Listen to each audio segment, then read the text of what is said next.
Praise the Lord. അമ്മ മാതാവിനും ഈശോനും കൂടാനുകൂടി നന്ദി. ഞാൻ 2022 ആദ്യമായിട്ട് ഓൺലൈൻ ഉടമ്പടി എടുക്കുന്നത്.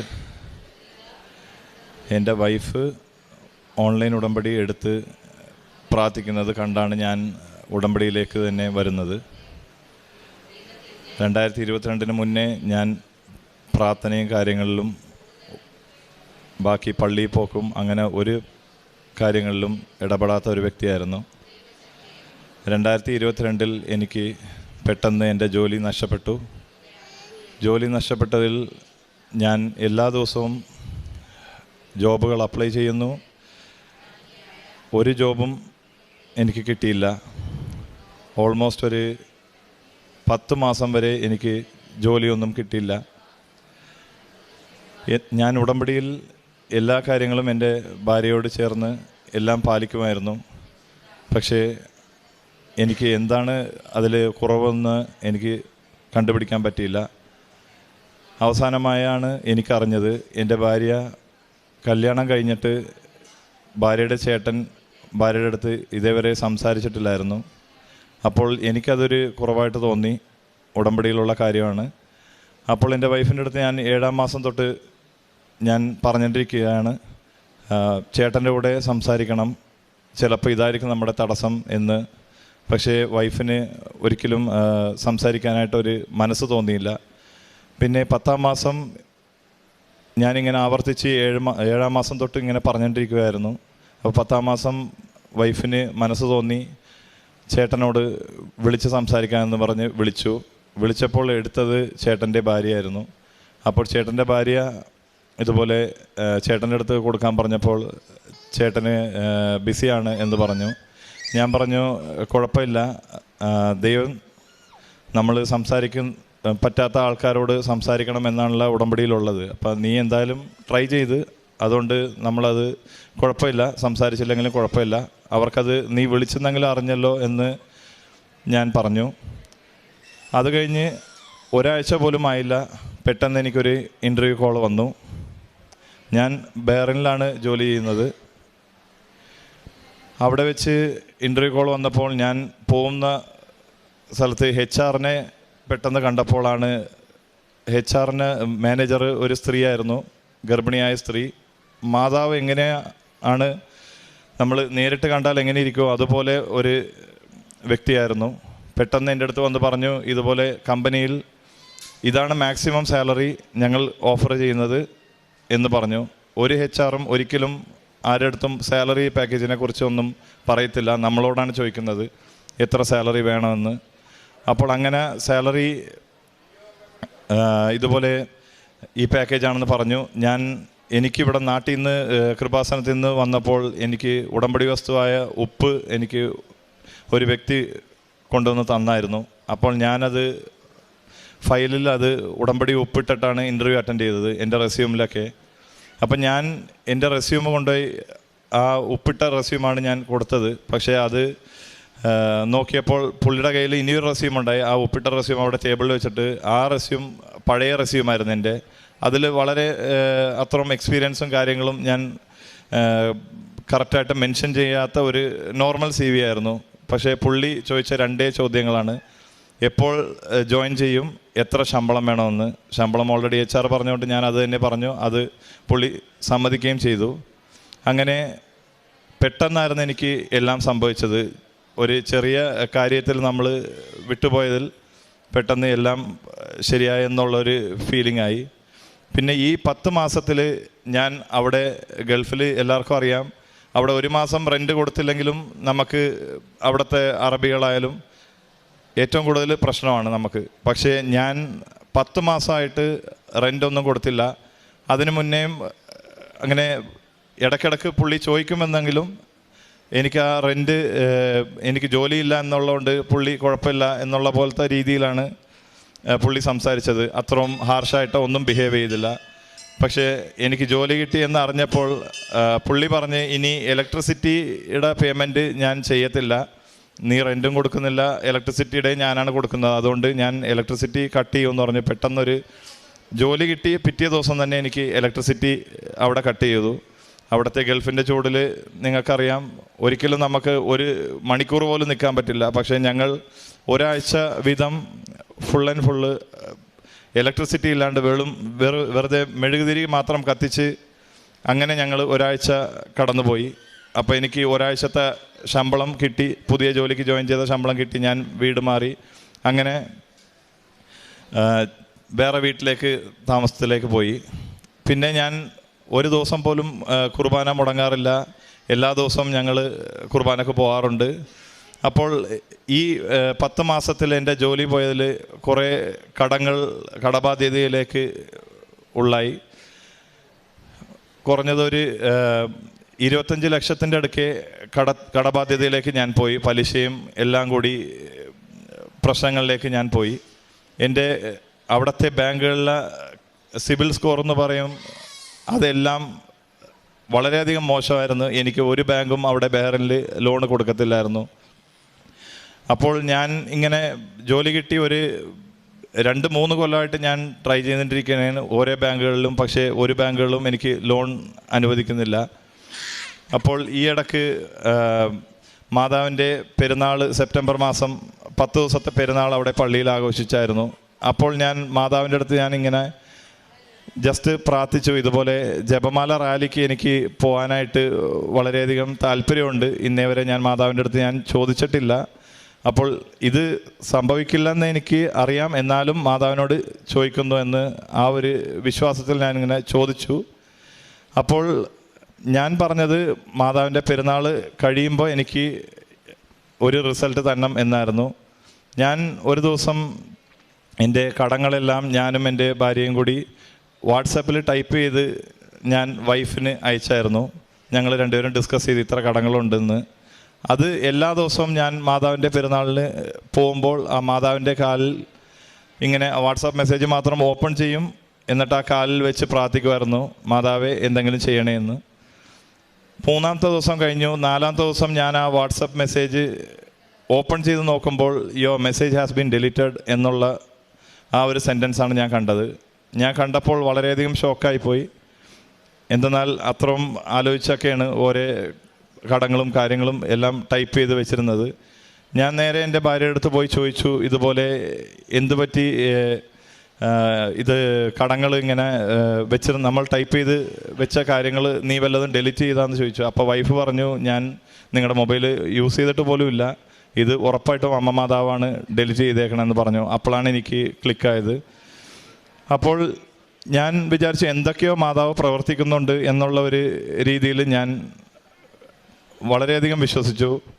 അതിനു മുന്നേ ഈ റെൻറ്റിൻ്റെ കാര്യം പറഞ്ഞായിരുന്നല്ലോ. അപ്പോൾ ആ റെൻറ്റ് ഓരോ മാസങ്ങളും ഞാൻ ഒരു ചെറിയ എമൗണ്ടായിട്ട് ഞാൻ ജോലി കിട്ടിക്കഴിഞ്ഞാൽ അടച്ചുകൊണ്ടായിരുന്നേച്ചത്. അപ്പോൾ പെട്ടെന്ന് അവിടുത്തെ ഓണർ എനിക്ക് എതിരായിട്ട് ഒരു കേസ് കൊടുത്തു.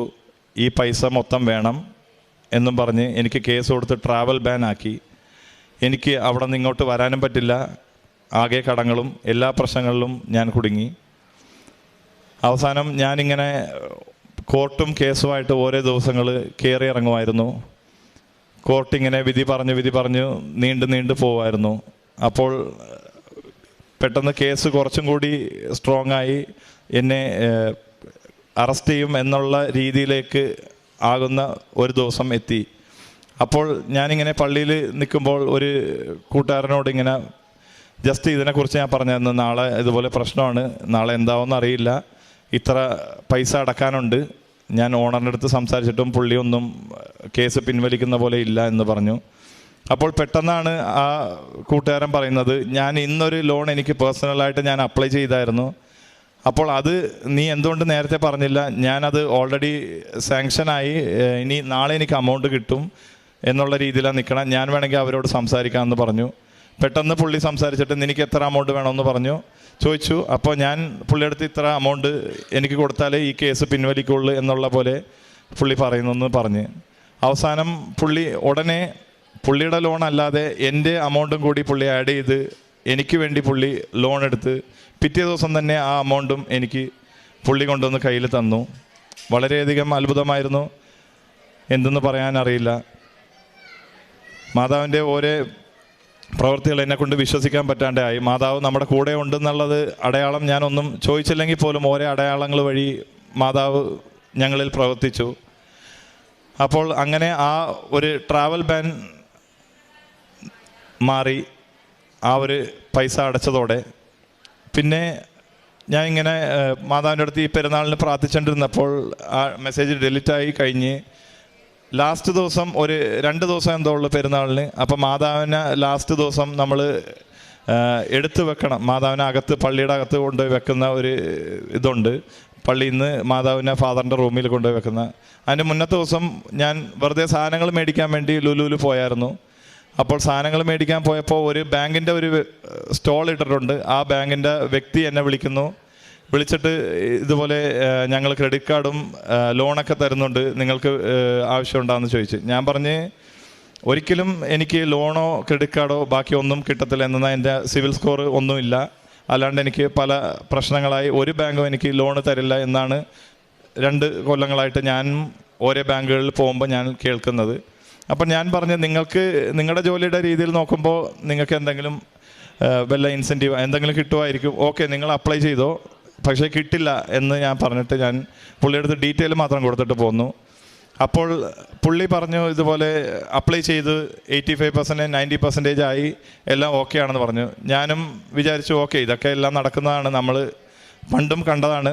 85-90% കഴിയും, പിന്നെ പുള്ളി ആരെങ്കിലും വിളിച്ചിട്ട് പറയും ഇതുപോലെ നിങ്ങൾക്ക് പറ്റില്ല, നിങ്ങളുടെ സ്കോറില്ല എന്നാണ്. പക്ഷേ പുള്ളി വിളിച്ചപ്പോൾ പറഞ്ഞത് നിങ്ങളുടെ സിവിൽ സ്കോർ എല്ലാം ഓക്കെ ആണ്, കുഴപ്പമൊന്നുമില്ല എന്നാണ് പറഞ്ഞത്. അപ്പം ഞാൻ വളരെയധികം അത്ഭുതപ്പെട്ടു പോയി, എന്താണ് സംഭവിക്കുന്നതെന്ന് ഒന്നും അറിയില്ല. അപ്പം ഞാൻ ഇങ്ങനെ പുള്ളിയുടെ റിപ്ലൈ കിട്ടാൻ വേണ്ടി വെയിറ്റ് ചെയ്യുന്നതായിരുന്നു. അപ്പോൾ എൻ്റെ മനസ്സിൽ കൂടി ആരോ പറയുന്നുണ്ട് നീ കൃപാസനത്തിൽ ഉടമ്പടി എടുത്ത വ്യക്തിയാണെന്നുള്ളത് പുള്ളിയുടെ അടുത്ത് പറ എന്ന് പറയുന്നുണ്ട്. അപ്പം ഞാനും വിചാരിച്ചു പറയാം എന്ന് വിചാരിച്ചു, പിന്നെ മടിച്ച് പറഞ്ഞില്ല. അപ്പോൾ പുള്ളി അന്ന് രാത്രി വിളിച്ചിട്ട് എൻ്റെ അടുത്ത് പറഞ്ഞ് ഇതുപോലെ നിങ്ങളുടെ ലോൺ റിജക്റ്റായിപ്പോയി, എന്തെന്നാൽ നിങ്ങൾക്ക് നിങ്ങളുടെ വിസയിൽ എന്തോ പ്രശ്നമുണ്ട് കമ്പനിയുടെ ഇതിൽ, അതുകൊണ്ട് കിട്ടത്തില്ല എന്നുള്ള പോലെ പറഞ്ഞു.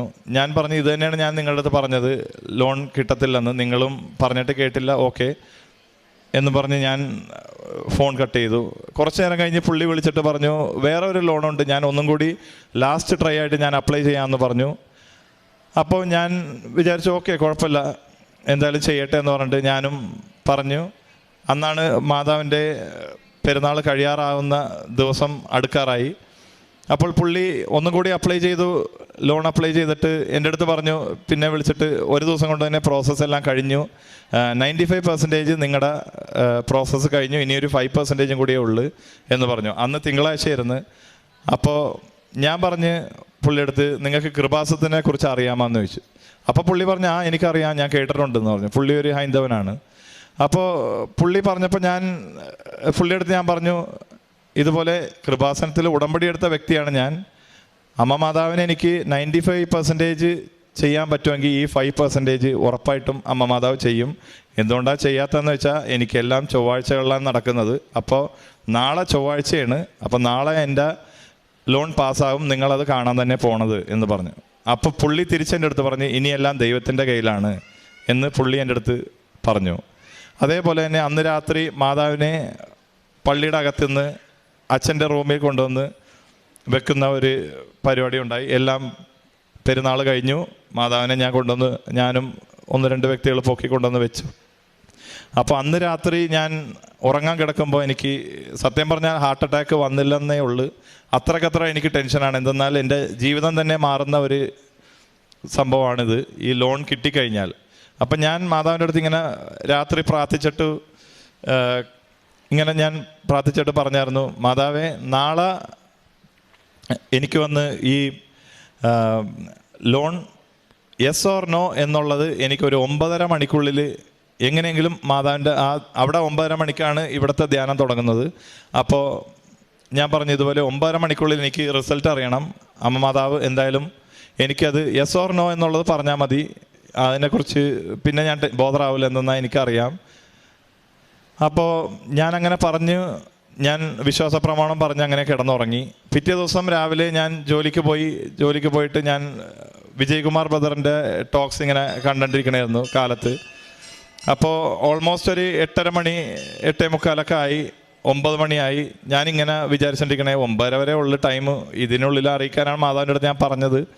എന്താണെന്ന് അറിയില്ലെന്ന് പറഞ്ഞ് ഞാനിങ്ങനെ സ്പീച്ചിൽ ഇങ്ങനെ കേട്ടോണ്ടിരിക്കുകയാണ്. അപ്പോൾ വിജയകുമാർ ബ്രദർ ഒരു പള്ളീന് സംഭാവന കൊടുത്ത കാര്യങ്ങളും പുള്ളിയുടെ അടുത്ത് പൈസ ഇല്ലാണ്ട് നിന്നതും പുള്ളി പിന്നെ നല്ല രീതിയിൽ എത്തിയ കാര്യങ്ങളിലുള്ള ഒരു ടോക്കായിരുന്നു. അപ്പോൾ ആ ഒരു ടോക്ക് ഇങ്ങനെ കേട്ടോണ്ടിരിക്കുമ്പോൾ പുള്ളിയുടെ എല്ലാ കടങ്ങളും അങ്ങനെ പ്രശ്നങ്ങളെല്ലാം തീർന്ന് ഞാൻ നല്ല രീതിയിൽ എത്തി എന്നുള്ള പറയുന്ന സമയം കറക്റ്റ് ഞാൻ നോക്കുമ്പോൾ മണി 9:15 9:20 ആ റേഞ്ചിൽ പെട്ടെന്നൊരു മെസ്സേജ് എനിക്ക് വരുന്നു. നിങ്ങളുടെ ലോൺ പാസ്സായി എന്നും പറഞ്ഞിട്ടൊരു മെസ്സേജ് വന്നു. 18 ലക്ഷത്തിൻ്റെ ലോൺ എനിക്ക് ആ സ്പോട്ടിൽ വെച്ച് എനിക്ക് പാസ്സായി. അതേപോലെ തന്നെ ഞാൻ ഒരു കാര്യം പറയാൻ വിട്ടുപോയി. ഈ മെസ്സേജ് ഡിലീറ്റ് ആയ കാര്യം നമ്മുടെ ലിവിങ് ഓറക്കിൾസിൽ ബഹുമാനപ്പെട്ട ജോമോൾ സിസ്റ്റർ പറയുന്നത് കേട്ടിട്ടുണ്ട്. അവരും ഒരു ഡ്രാഫ്റ്റ് മെസ്സേജ് അവരുടെ കൂട്ടുകാരത്തി ഇങ്ങനെ അയക്കാനിരുന്നപ്പോൾ പെട്ടെന്ന് അവരറിയാണ്ട് തന്നെ ആ ഡ്രാഫ്റ്റ് മെസ്സേജ് സെൻഡായി പോയി എന്നുള്ളത് ആരും പറഞ്ഞാൽ വിശ്വസിക്കില്ല. അതുപോലെയാണ് എനിക്കും സംഭവിച്ചത്, ഈ ഒരു മെസ്സേജ് ഡിലീറ്റ് ആയത്. പിന്നെ അതുപോലെ ജപമാല റാലിയും ഇപ്പോൾ അതുവഴി എല്ലാ കടങ്ങളും ഞാൻ ആ ചൊവ്വാഴ്ച വെച്ച് തന്നെ ആ കിട്ടിയ പൈസ അപ്പം തന്നെ ഞാൻ എല്ലാ കടങ്ങളും മാക്സിമം എന്നെ കൊണ്ട് പറ്റുന്ന രീതിയിൽ ഞാനെല്ലാം വീട്ടി. ഇനിയുള്ള കടങ്ങൾ എൻ്റെ ശമ്പളത്തിൽ തന്നെ എന്തായാലും അടയ്ക്കാൻ പറ്റും, വലിയ കടങ്ങളൊന്നുമില്ല. അങ്ങനെ എൻ്റെ കടങ്ങളും തീർന്നു. ഞാൻ ജപമാല റാലിയിൽ കൂടാനായി ഇടയായി. എൻ്റെ കുടുംബത്തോടെ ഞാൻ ബഹ്റിനിൽ നിന്നും ഇന്ത്യയിലേക്ക് വരാനും പറ്റി. എനിക്ക് നൽകിയ എല്ലാ അനുഗ്രഹങ്ങൾക്കും കൃപകൾക്കും അമ്മ മാതാവിനും ഈശോനും കോടാനുകോടി നന്ദി. ഞാൻ കാരുണ്യ പ്രവൃത്തികളെന്ന് പറയാനായിട്ട് അവിടുത്തെ ഹോസ്പിറ്റലുകളിൽ ഞങ്ങൾ വിസിറ്റിന് പോകാറുണ്ട് ആഴ്ചയ്ക്ക് അവിടുത്തെ ഗവൺമെൻറ് ഹോസ്പിറ്റലിൽ. അപ്പോൾ ഓരോ പേഷ്യൻസിനെയും കാണും. നമ്മൾ കാണുമ്പോൾ ആ പേഷ്യൻസിന് ചിലപ്പോൾ അവർക്ക് നാട്ടിൽ പോകാനായിട്ട് പൈസ ഉണ്ടാവില്ല, അല്ലെങ്കിൽ മരുന്നിന് പൈസ ഉണ്ടാവില്ല, ഫുഡ് ഉണ്ടാവില്ല, അങ്ങനത്തെ പ്രശ്നങ്ങളൊക്കെ ഉണ്ടാകാറുണ്ട്. അപ്പോൾ അതിന് ഞങ്ങൾ സഹായിക്കാറുണ്ട്. ഇപ്പോൾ ടിക്കറ്റ് ഇടണമെങ്കിൽ ടിക്കറ്റ് ഇട്ട് കൊടുക്കാറുണ്ട്, ഫുഡ് കൊടുക്കാറുണ്ട്. പിന്നെ പത്രവിതരണം അതുപോലെ തന്നെ ഞങ്ങൾ ഹോസ്പിറ്റലിൽ പോകുമ്പോഴാണ് ചെയ്യാറ്. എന്തെന്നാൽ അവിടുത്തെ പള്ളിയിൽ അലൗഡല്ല. പള്ളിയിൽ പത്രവിതരണം കുറേ ആൾക്കാർ വന്ന് പത്രങ്ങൾ വെക്കുന്നതുകൊണ്ട് അവർ അലോ ചെയ്യുന്നില്ല. പിന്നെ അതേപോലെ തന്നെ ഭക്ഷണം ഞാൻ എല്ലാ ബുധനാഴ്ചയും ഉപവാസം എടുക്കാറുണ്ട്. അപ്പോൾ ആ ബുധനാഴ്ച 5 പേർക്കുള്ള ഭക്ഷണം അവിടെ വെച്ച് തന്നെ പാവപ്പെട്ടവർക്ക്, ഈ നമ്മുടെ ബഹ്റിനിൽ കാണുന്ന ഓരോ പാവപ്പെട്ട ആൾക്കാർക്ക് ഞാൻ വണ്ടിയിൽ പോയി കൊടുക്കാറുണ്ട്. ഞാൻ ഭക്ഷണം കൊടുക്കുന്നതിന് മുന്നേ ആദ്യം മാതാവിൻ്റെ അടുത്ത് പ്രാർത്ഥിക്കാറുള്ളത് ഇതുപോലെ, ഞാൻ കൊടുക്കുന്ന ഭക്ഷണം അർഹതപ്പെട്ടവർക്ക് മാത്രം എത്തിക്കണേ മാതാവേ എന്ന് പറഞ്ഞാണ്. പിന്നെ 2 ആഴ്ച കൂടുമ്പോൾ കുമ്പസാരിക്കാറുണ്ട്. പള്ളിയിൽ കുർബാന മുടക്കാറില്ല, എല്ലാ ദിവസവും കുർബാനക്ക് പോകാറുണ്ട്. ഇന്നുവരെ അമ്മ മാതാവ് ഈശോ നൽകിയ എല്ലാ അനുഗ്രഹങ്ങൾക്കും കൃപകൾക്കും കോടാനുകൂടി നന്ദി. 147 സങ്കീർത്തനം 13-14 തിരുവചനങ്ങൾ. നിങ്ങളുടെ കവാടങ്ങളുടെ ഓടാമ്പലുകൾ അവിടുന്ന് ബലപ്പെടുത്തുന്നു. നിന്റെ കോട്ടയ്ക്കുള്ളിൽ മക്കളെ അവിടുന്ന് അനുഗ്രഹിക്കുന്നു. അവിടുന്ന് നിന്റെ അതിർത്തികളിൽ സമാധാനം സ്ഥാപിക്കുന്നു. അവിടുന്ന് വിശിഷ്ടമായ ഗോതമ്പ് കൊണ്ട് നിന്നെ തൃപ്തയാക്കുന്നു. ലോറൻസ് റൊണാൾഡിൻ്റെ വളരെ ആത്മീയത നിറഞ്ഞ ഒരു സാക്ഷ്യമാണ് നാം ഇപ്പോൾ കേട്ടത്. ഓൺലൈനിലൂടെ പരിശുദ്ധ അമ്മയിലേക്ക് കടന്നു വന്ന ലോറൻസിനെ കുടുംബത്തിനും ഇന്ന് വലിയ വലിയ അത്ഭുതങ്ങളാണ് പരിശുദ്ധ അമ്മയുടെ ഇവിടെ ഒന്ന് പ്രാർത്ഥിച്ചതിൻ്റെ ഫലമായി അദ്ദേഹത്തിന് ലഭിച്ചിരിക്കുന്നത്. നമുക്കറിയാം, ജോസഫ് അച്ഛൻ്റെ കൈവെപ്പ് ശുശ്രൂഷ സ്വീകരിക്കാനായി വരുന്നവരെല്ലാം തന്നെ വലിയ വലിയ ജീവിത പ്രശ്നങ്ങളുള്ളവരാണ്. ഒട്ടുമിക്കവാറും ഒരു പക്ഷേ കടക്കണിയിൽപ്പെട്ടവരോ അല്ലെങ്കിൽ court case, travel ban, rent, ഇങ്ങനെ ഒരുപാട് വലിയ വലിയ അസുഖങ്ങൾ, 4th സ്റ്റേജ് ക്യാൻസർ, ഇങ്ങനെ ഒരുപാട് എല്ലാവരും കൈവിട്ട സ്ഥിതിയിലുള്ളവരാണ് ജോസഫ് അച്ഛൻ്റെ അടുത്ത് വന്ന് കൈവെപ്പ് ശുശ്രൂഷ സ്വീകരിച്ചു പോകുന്നത്. ഇതിനൊന്നും സാധിക്കാത്തവരുടെ ഒരു നിരയാണ് ഓൺലൈൻ എടുത്ത് പ്രാർത്ഥിക്കുന്നവർ.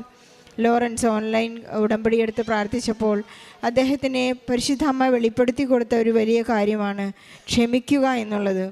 തൻ്റെ വൈഫിൻ്റെ സഹോദരനോട് ക്ഷമിക്കുക എന്നുള്ളൊരു വലിയ സന്ദേശം. നമുക്കറിയാം, ഉടമ്പടി തുടങ്ങുന്നതിന് മുൻപ് ജോസഫ് അച്ഛനും വിജയകുമാർ സാറും പ്രാർത്ഥിച്ചുകൊണ്ടിരുന്നപ്പോൾ ഈ ഉടമ്പടി എങ്ങനെയാണ് മുന്നോട്ട് പോകേണ്ടതെന്നുള്ള പ്രാർത്ഥന നടത്തിക്കൊണ്ടിരിക്കുമ്പോൾ വിജയകുമാറിന് സാറിന് ലഭിച്ചൊരു സന്ദേശമാണ് റിപ്പൻറ്റ്, അനുരഞ്ജനം.